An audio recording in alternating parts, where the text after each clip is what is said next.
दोस्तों, अनिल मिश्रा जब से ये प्रोपेगेंडा सेट किया है कि बाबा साहब डॉक्टर बी आर अम्बेडकर इस देश का संविधान नहीं लिखे, उसी दिन से पूरे ग्वालियर में, मैं यूं कहूं कि पूरे भारत में ये एक चर्चा का विषय बन गया कि अनिल मिश्रा क्यों ऐसी बात कह रहा है और क्यों इस प्रकार के प्रोपेगेंडा सेट कर रहा है। उससे एक कदम और आगे बढ़ करके बाबा साहब की तस्वीर जलाने की कोशिश की, बाबा साहब के फोटो जलाने की कोशिश की और उसमें बाकायदा वो लोग सक्सेस भी हो गए। उसके बाद ग्वालियर पुलिस हरकत में आती है और हरकत में आने के बाद एफआईआर करती है और एफआईआर करने के बाद उसको जेल में डालती है। पहले तो उसका बेल रिजेक्ट होता है, उसके बाद जो है वो जेल चला जाता है। लेकिन फिलहाल सबसे बड़ा और अपडेट ये है दोस्तों कि अनिल मिश्रा को बेल मिल गया है और बेल मिल गया है इस शर्त और नियम पे कि अनिल मिश्रा जो है वो आगे बहुत कुछ ऐसा काम नहीं करेगा। दोस्तों, मैं सारी बात बताऊंगा, लेकिन उससे पहले मैं आपको यह बता दूं कि अनिल मिश्रा को बेल मिला तो अनिल मिश्रा के समर्थक कह रहे हैं कि एफआईआर ही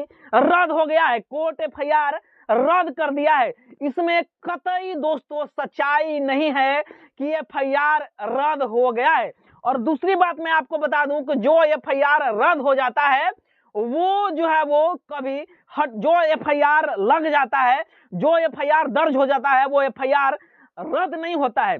मैं आपको बता दूं कि अनिल मिश्रा को भले ही बेल मिल गया है, लेकिन कोर्ट ने उनको नियम और शर्तों पे छोड़ा है, क्योंकि शर्त यह है कि अनिल मिश्रा को 1 लाख से ज्यादा रुपए भरने पड़े हैं और उसके बाद ये कोर्ट सख्त निर्देश दिया है कि अगर आप इस प्रकार के दोबारा हरकत करेंगे, दोबारा प्रोपेगेंडा सेट करेंगे, तो आपको उस बार बेल नहीं दिया जाएगा, क्योंकि ये अपमान डॉक्टर बी आर अम्बेडकर की अपमान है, ये अपमान बाबा साहब की अपमान है, ये अपमान संविधान निर्माता की अपमान है, ये अपमान पूरे देश की अपमान है और ये अपमान राष्ट्र की अपमान है।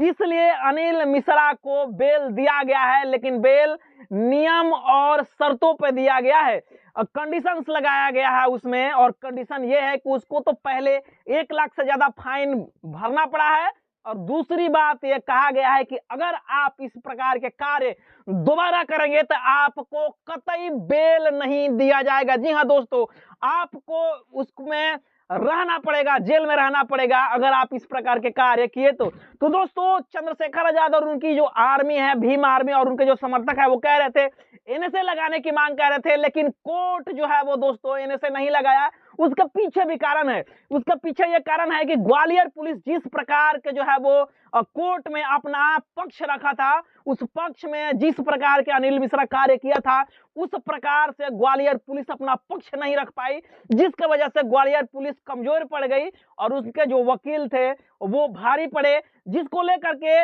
1 या 2 दिन जो है वो जो अनिल मिश्रा है, अनिल मिश्रा को जेल में रहना पड़ा। लेकिन जेल में रहने के बाद उनकी वकीलों ने उस पर काम किया और काम करने के बाद उनको बेल मिल गया।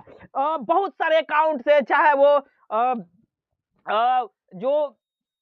जो एमपी के ग्वालियर है, जो ग्वालियर में जिस प्रकार के जो लोग हैं, चंद्रशेखर आजाद के जो भीम आर्मी है, भदौरिया साहब, वो फेसबुक पे आकर के बहुत सारे लोग जो है आकर के ये बता रहे हैं कि पुलिस का जो पक्ष था वो पक्ष दोस्तों बहुत ही कमजोर था और कमजोर होने के बाद इस प्रकार के कार्य हुए। तो कहीं ना कहीं पुलिस की और जो अनिल मिश्रा है उसकी मिली भगत से अनिल मिश्रा को बेल मिला है, वरना बेल मिलने में इतनी बड़ी जो है वो जल्दबाजी नहीं होती। लेकिन फिलहाल अपडेट, और ये अपडेट है कि अनिल मिश्रा को बेल मिल गया है पुलिस के जो है वो पक्ष कमजोर होने की वजह से। और पक्ष जब कमजोर हुआ तो अनिल मिश्रा के वकील जो है वो भारी पड़े और भारी पड़ने के बाद मिल गया है। लेकिन फिलहाल दोस्तों ये खबर है कि अनिल मिश्रा को बेल मिला है, लेकिन बेल नियम और कंडीशंस पे मिले हैं।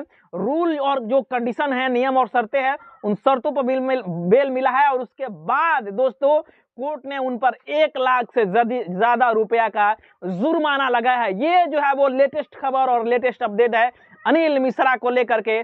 फिलहाल दोस्तों कोर्ट बहुत बड़ा जो है फटकार लगा के छोड़ा है कि अगर आप ऐसा काम करेंगे दोबारा तो फिर आपको बख्शा नहीं जाएगा। इन तमाम शर्तों के लेकर के, तमाम शर्त लगा करके अनिल मिश्रा को कोर्ट ने बेल दिया है। बहरहाल इस खबर को लेकर के आप क्या सोचते हैं? क्या इसमें पुलिस की मिलीभगत है? पुलिस और अनिल मिश्रा को लेकर, अनिल मिश्रा के जितने भी समर्थक है उससे मिलीभगत है?